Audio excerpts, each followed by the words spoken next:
How to see delete for everyone messages on WhatsApp without any app. Hi everyone, I'm here to assist you today without any delay. Let's jump right in. First, open WhatsApp on your device. After you're logged into your WhatsApp account, open Settings. In Settings, click on Apps and Notifications. After you click on Apps and Notifications, click on Notifications. Then you will find this kind of screen pop up. Simply scroll down and click on Advanced. After you click on Advanced, everything will expand. In here, scroll down and click on Notification History.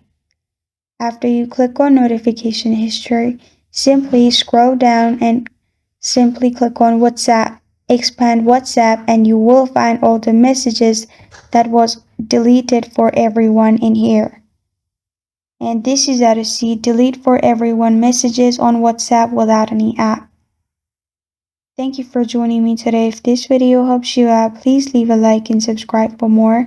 Got a question or want to suggest a topic? Comment below. Thank you for watching.